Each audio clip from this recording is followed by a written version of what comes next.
Hi, BookTube, it's Amy, and we're back again reading from the Anatomy of Bibliomania by Holbrook Jackson.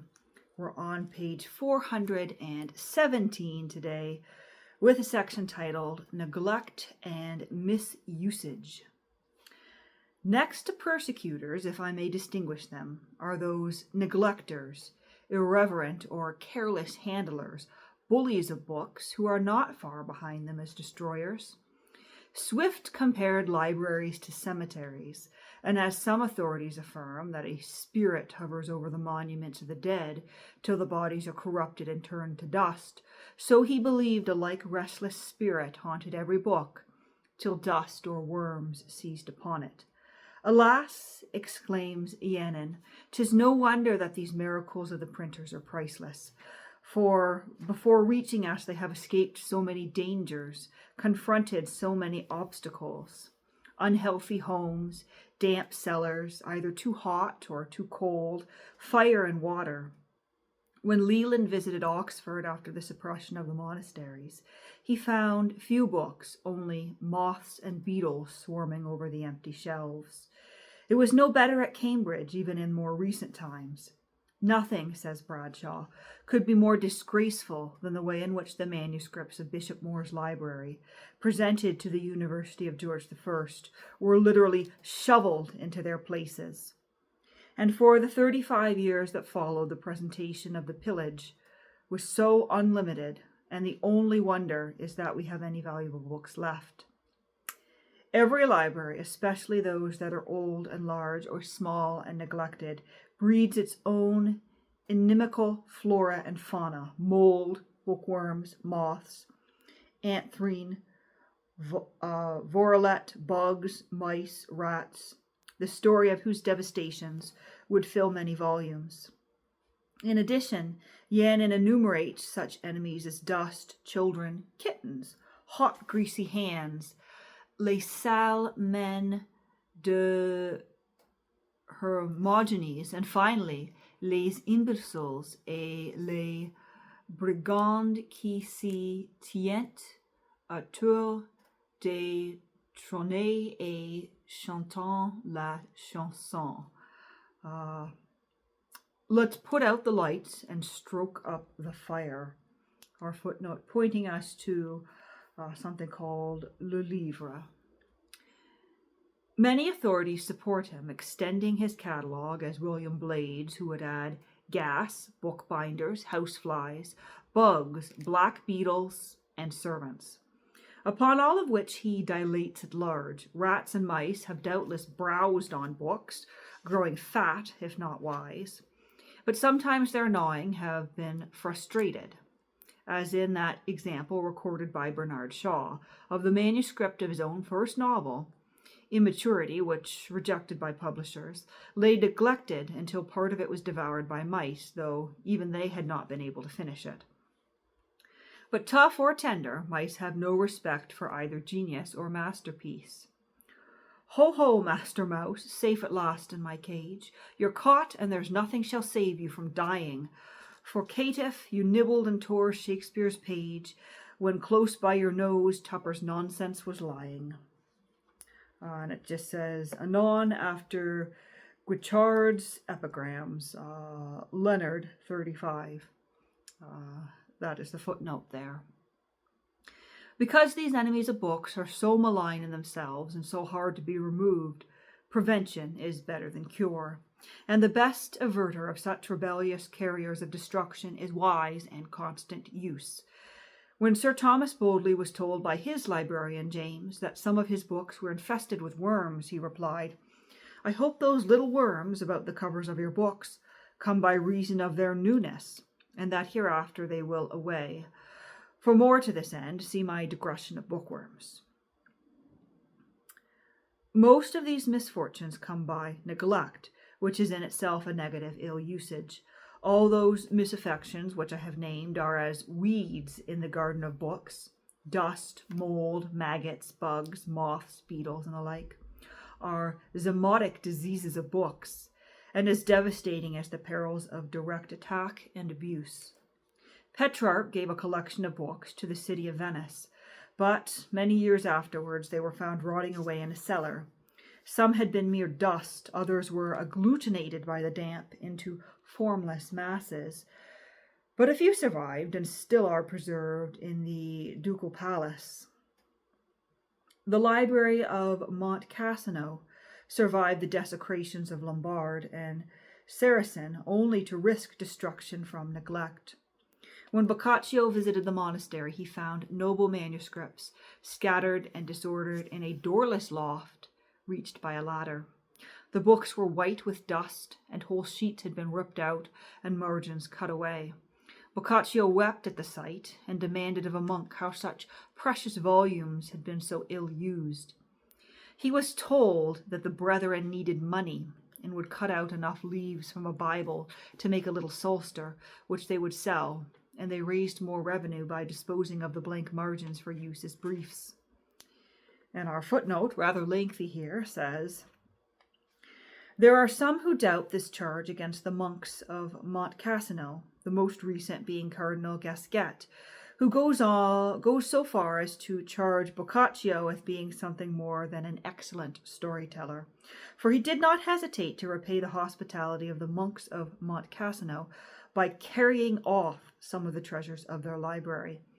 The manuscript of Tacitus at Florence, once Boccaccio's, was abstracted from the library at Cassino. The cardinal rightly defends the monks for preserving the important works of Varro, of Tacitus, and of Apelles, St. Hilary, and St. Jerome, and the celebrated Peregrinatio, Aetheriae, and other works, the copies of which are the best we have." From Letter to the Times, 1929. Yet dust, according to some authorities, is not in itself so damaging to books as the act of dusting them by unskillful or irreverent performers. Both Blades and Burrell stiffly maintain that you should never dust books. Let the dust lie until the rare hour arrives when you want to read a particular volume. Then warily, Burrell advises, approach it with a snow-white napkin, take it down from its shelf, and withdrawing to some back apartment, proceed to cleanse the tome. Our footnote pointing us to the Johnsonian legend collected essays. Blades has a terror of careless servants and rampant housewives conducting a spring offensive, and if he admits that books must now and then be taken out of their shelves, they should be tended lovingly and with judgment. He agrees with Burrell that if dusting can be done just outside the room, so much the better.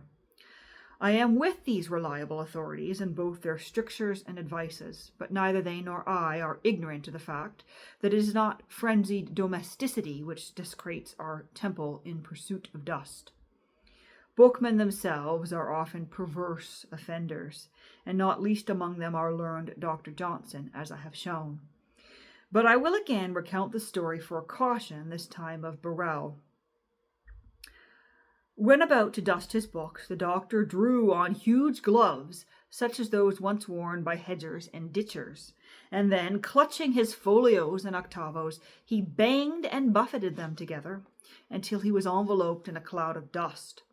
This violent exercise over, the good doctor restored the volumes, all battered and bruised, to their places, where, of course, the dust resettled itself as speedily as possible. It is the good fortune of books that such methods have been superseded by the invention of that ingenious engine called the vacuum cleaner, although I must not omit to mention that cleanliness does not satisfy all bookmen. For there are some who regard dust on books as a mark of age and therefore of distinction, much as connoisseurs will preserve with tender care the grimy incrustations of a bottle of an ancient and honorable wine. Such enthusiasts are these, consider the dust of the library together with that of the crematorium and of the churchyard as in a measure sacred. But abuse, more direct and deliberate, has been as common in most times, from their use as packing or tinder to the indignity of sanitary necessity. For although Gargantua discommends paper, and books as such are not named in his famous tortulative,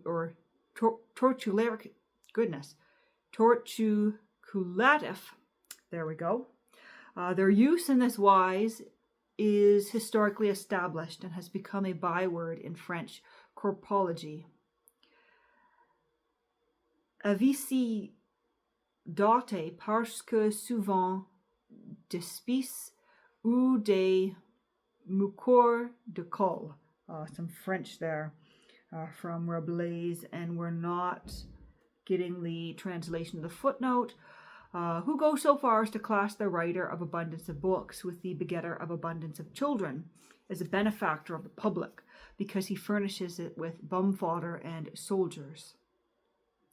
I must perforce be indefinite in such a record, so shall only add one instance in which Carew Hazlitt tells us that not so long since a copy of Caxton's Recueil of the Histories of Troy was found hanging up in a water closet at Harrogate.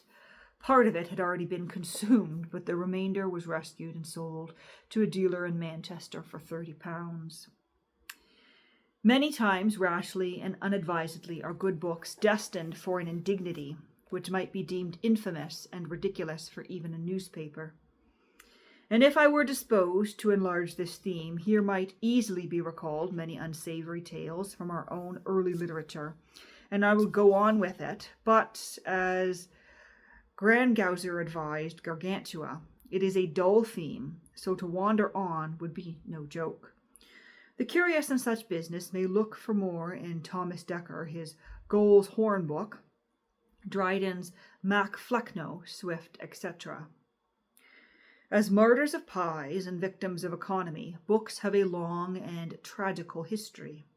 To recount how many have been so destroyed would make a long list. They have suffered I know not what in this wise, but I can give no more than a taste, as the example which Macrae gives out of the notes of Rawlinson, how that collector came by many rare documents which had been disposed of as rubbish. I lately rescued from the grocers chandeliers, etc., he records in 1755, a parcel of paper, once the property of Compton and Robinson, successively bishops of London, amongst them remarkable intelligences relating to Burnet and the Orange Court in Holland in those extraordinary times before 1688. And the letters from Bolingbroke, Oxford, Ormond, Strafford, Prior, and the Elector and Electress of Hanover.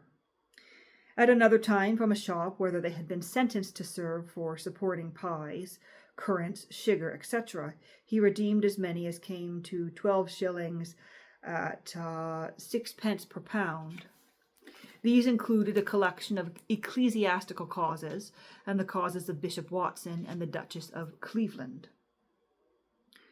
The history of books teems with such accounts, not only from past ages, but from nearer our own times. The letters which James Boswell addressed to his friend, the Reverend William Temple, were discovered about the middle of the last century by a clergyman in the shop of a Madame Noel at Boulogne. He observed that the article he had bought,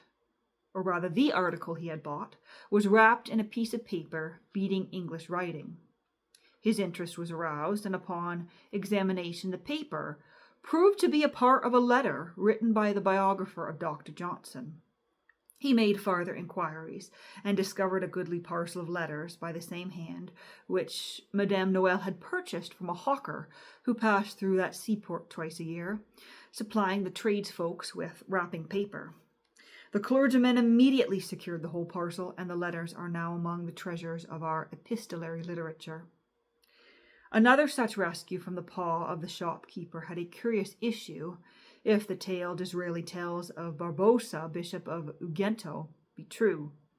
In the year 1649, that ecclesiastic printed among his works a treatise called De Officio Episcopi, which he obtained by having perceived one of his domestics bringing in a fish rolled in a piece of paper, which his curiosity led him to examine.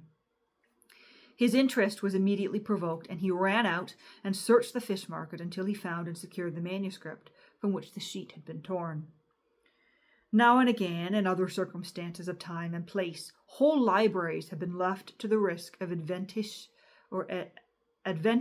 events, and some have suffered no farther damage than dispersal, as the library formed by Edward Gibbon at Lausanne for the writing of his history of the decline and fall of the Roman Empire. Mary Berry tells us how she saw this library when she visited that city in 1803, which it still remained, or rather where it still remained, although, as I have shown in its place, it had been bought by Beckford 7 years earlier. It is, she says, of all libraries I ever saw, that of which I should most covet the possession of. That which seems exactly everything that any gentleman or gentlewoman fond of letters could wish. The books were under the care of a Mr. Sholl, a physician of that place, and were all clean and in good condition. Several years before Beckford had packed up 2,500 out of 10,000 volumes, intending to send them to England, but they still remain there in their cases. In 1818, they were seen by another traveller, Henry Matthews, locked up in an uninhabited house. In 1825, Birbeck Hill records, half of them were sold by Dr. Sholl, to whom Beckford eventually gave them, to Mr. Halliday, an Englishman who lived in a tower near Orb. The remainder were dispersed, some going to America, but many volumes were still in the possession of a resident of Geneva as lately as the year 1876, though I can find no record of them after that date. Richard de Bury fulminates in a whole chapter of his Philobiblion against the careless abusers of books in this time. As a youthful student, lounging over his studies when the winter's frost is sharp, his nose running from the nipping cold and dripping down and unwiped until he has bedewed the book before him with ugly moisture. Another marks passages with the fetid black filth of his nails, and disturbing straws between the pages so that the hum may remind him of what his memory cannot retain, thus distending the book from its wonted closing. Such abusers, he says, do not fear to eat fruit or cheese over open pages, or to carry a cup to their mouths over them, dropping into the book crumbs and spots of liquid. And I need a sip of my tea, but I will not spill tea on this book. I will be careful, and I will not spoil the book.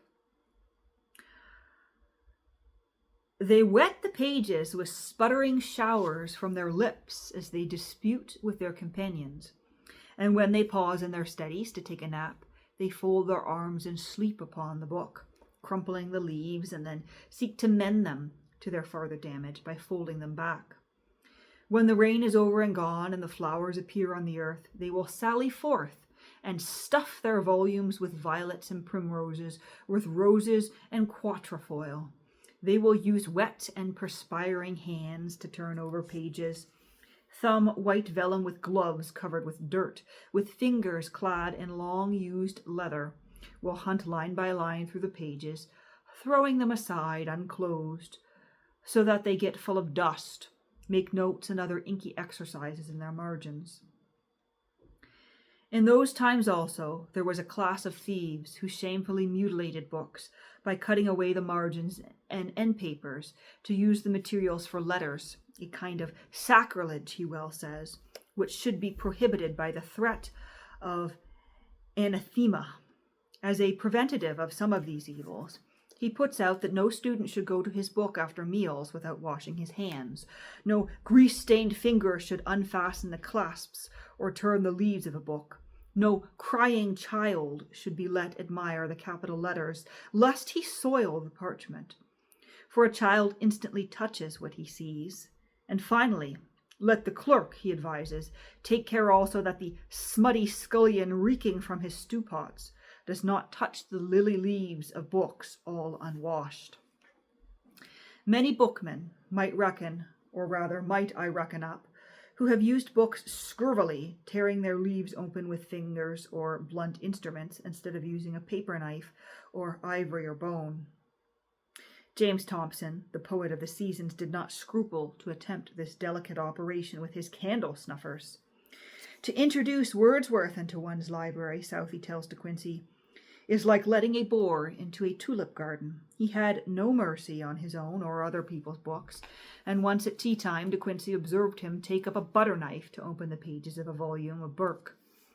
He tore his way into the heart of the volume with his knife that left its greasy honours behind it on every page.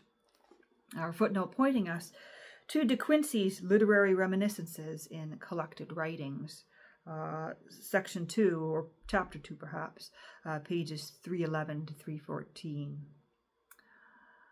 De Quincey was not shocked at this proceeding. He was surprised only that Wordsworth should have been so precipitate in his vandalism, as a more appropriate book knife could easily have been discovered.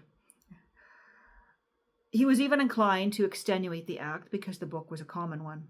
Had the book been an old black letter book having a value from its rarity, he would have been disturbed in an indescribable degree. But simply, he is quick to add, lest perchance he be convicted of bibliophily, with reference to the utter impossibility of reproducing that mode of value. As for the Burke, he himself had bought the book, with many others, at the sale of Sir Cecil Ray's library for about 2/3 of the selling price. He only mentions the case to illustrate the excess of Wordsworth's outrages on books, which made him, in Southey's eyes, a mere monster. For Southey's library was his estate, and this difference of habits would alone have sufficed to alienate him from Wordsworth. Our footnote once again pointing us to De Quincey's literary reminiscences.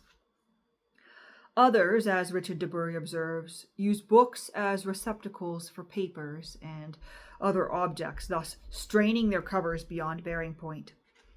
A clumsy offender was Selden, who would buy his spectacles by the gross, using them to mark the pace or the place in a book where he happened to leave off reading. It was quite a common thing, soon after his library came to the Bodleian, for spectacles to drop out of books as they were taken incautiously from the shelves. It had been my custom, Medwell, the American Grangerizer, ingeniously confessed, for over 40 years to insert articles from magazines and newspapers pertinent to the subject in my books. Many of them are so full as to nearly burst their covers, and some I have been obliged to have rebound to save them. And like damage is done by botanists, who look upon a book as nothing more than a press for plants and flowers, a vestibule to the herbarium. When Dr. Johnson was engaged upon his edition of Shakespeare, David Garrick refused to lend him copies of the old plays in his collection, knowing that he treated books with a roughness ill-suited to their constitution, and he thought that he had gone quite far enough by asking Johnson to come to his library. The great man took his revenge by saying nothing of Garrick in his preface. That Dr. Johnson was rough on books I have sufficiently noticed, but I cannot ignore another piece of evidence from his Life of Young, where, after commending the keenness bestowed by the poet upon the perusal of books, he proceeds to describe Young's crude method of marking pages with evident approval. When any passage pleased him, he appears to have folded down the leaf so that many of the books which the doctor had seen are by these notes of approbation so swelled beyond their real bulk that they will not shut. Several learned men have not scrupled to treat books as though they were mere newspapers by tearing or cutting out extracts to save themselves the trouble of copying them. I have already noticed Edward Fitzgerald's habit of pollarding literature by cutting out of his books the sections which gave him no pleasure, and binding up only those which were to his taste. And in order to show that such habits are not unusual among scholarly men, I shall cite a few farther instances. Charles Darwin had no respect for books, but merely considered them as tools to be worked with. When they fell to pieces with rough use, he held them together with metal clips. He would cut a heavy book in half to make it more convenient to hold, and he would tear out, for the sake of saving room, all the pages of pamphlets except the one that interested him. Dr. Hewlings Jackson, founder of the science of neurology, had the same bad habit. He had no compunction about tearing out any portion which interested him, and would frequently send to a friend a few leaves torn out of a book dealing with any subject in which he knew the friend to be interested. His library was thus a collection of mutilated volumes. On purchasing a novel at a railway bookstall, which he often did, his first act was to rip off the covers, then to tear the book in two, putting one half in one pocket and the other in the other. One such occasion, the clerk of the stall stared at the performance of this sacrilegious act with such obvious amazement that Jackson, observing him, remarked, "You think I am mad, my boy, but it's the people who don't do this who are really mad." But no more fantastic desecration is recorded than that of Shelley, who had a passion for making sailing paper boats. He could not resist the temptation to pursue these nautical adventures whenever he came to a pond, and any paper which came to his hand was requisitioned for this miniature shipbuilding. If he had stopped at letters and newspapers, or even those banknotes which are said to have augmented his curious purpose, he would not have figured in my blacklist. But when all other raw material of the craft failed, he did not shrink from turning to one of the portable volumes which were the companions of his rambles. He applied their fly-leaves as our ancestor Noah applied gopher wood. But Hogg explains, learning was so sacred in his eyes that he never trespassed farther upon the integrity of a copy. Scholars do not hesitate to mix books with eating apparatus. I have sometimes heard of an Iliad in a nutshell, says Swift, but it had been my fortune, to have much oftener seen a nutshell in an Iliad. Madden recalls Dean Bergen's study table in Oriel with forgotten teacups at various elevations on jutting promontories of the alpine mastiff of books. George Gissing made shamefaced confession that the comeliest of his books, once stately and fragrant, show the results of unfair usage, and that, in his various movings from one place to another, more than one had been foully injured by a great nail driven into a packing case. In such misfortunes he felt no regret, for so long as the volume held together he was not troubled by its outward show. How readers of the commoner kind will wet their fingers to expedite the turning of pages is well known. But this naughty habit is not confined to rude fellows of the baser sort, for not so long ago a learned vandal was observed in the University Library at Cambridge in the act of wetting his forefinger for this purpose. He was nicely rebuked by Jenkinson, the librarian, who silently caught his hand and laid it on the table. Well may Madden disapprove of giving scholars permission to rove freely round the shelves of Bodley's library. The great men of literature, he says, are often the very persons who could be least trusted in those rich storerooms. And he goes on to recount their depredations as pulling books out by the top of their backs, fingering them, turning leaves by the application of moisture, and holding them open on a table by putting other volumes on them. Finally, they seldom knew how or where to put a volume back, as he well remembers upon a sight of the Dowse Room manuscript, after a visit from Robinson, Ellis, or the Malone Room after Swinburne had been allowed to sample it. We have societies for the prevention of cruelty to children and other animals, observes Walter Gerald. Why have we no society for the prevention of cruelty to books? A favorable answer might have been more necessary in olden times, but even in our day there are not wanting those ingrates who misuse books and entreat them with neglect. For I find so experienced a witness as Dr. Hagberg Wright, holding up the ancients as examples to some readers of our time. In bygone times, readers, he says, were counted by tens, but they loved the books they read and handled them with reverence and care. Nowadays, readers have deteriorated. They do not love their books as their ancestors loved them. Too often, he says, they handle them as bricks and buy them as furniture. They even mutilate them, and if, as he believes, book lovers always remain lovers of books, though some of them have degenerated into bibliomaniacs, many of them are rough wooers, if we may judge by the treatment of books in our lending libraries. One such library, mentioned by Alexander Smith, was no better than a Greenwich hospital for disabled novels. and romances. Each book had been in the wars, and the tears of 3 generations had fallen upon their dusty pages. In conclusion, I must set out a few words of the perils of bookbinding, for although these dangers may be avoided by careful attention, the binder is still often a biblioclast by accident, stupidity, or ignorance. In my chapter of first editions, I have said something about condition and how modern collectors demand their specimens in mint state. So here we'll do no more than commend a fashion which is both scientific and protective.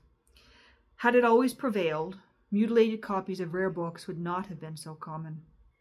Even so, recently as the year 1881, Andrew Lang was not a fully convinced opponent of cut margins, for although he knew that once the binder begins to clip, he is unable to resist the seductive joy and cuts the paper to the quick, even in the printed matter, he was only almost tempted to say that margins should always be left untouched. From Lang's The Library. There is now no doubt, margins should never be cut. Oh dear, I've just lost my spot again. Margins should never be cut. Yes, margins should never be cut. All books should appear in tonacis capillis, with locks unshorn, as Multally, the old dealer, used to say. An Elzevir in its paper wrapper may be worth more than the same tome in Morocco, stamped with Long Pierre's fleece of gold. No collector of our time should commit such an error as to rebind a fair copy, still less allow his binder to cut the margins of any book. The biblioclastic bookbinder is, however, still a menace, and Blades is so incensed against him that he is encouraged by memories of how Dante, in his Inferno, deals out to the lost souls torture suited with dramatic fitness of the past crimes of the victims. To imagine that had he to execute judgment on the criminal binders of certain precious volumes he had seen, where the untouched maiden sheets entrusted to their care have, by barbarous treatment, lost dignity, beauty, and value, he would collect the paper shavings so ruthlessly shorn off and roast the perpetrator of the outrage over their slow combustion. He justifies this drastic punishment on the ground that, however much the plea of ignorance may have been justified in the past, there is no such excuse in these times, when the historical and antiquarian value of old books is freely acknowledged. Quarter, therefore, should not be given. Quoting there, our footnote points us to Blades' Enemies of Books, page 98. And that brings us to the end of that rather lengthy section. The next one being Perils of Fire and Water, which is a little bit shorter and will take us to the end of this part. The next part being a digression of bookworms, which should be quite interesting later on this week.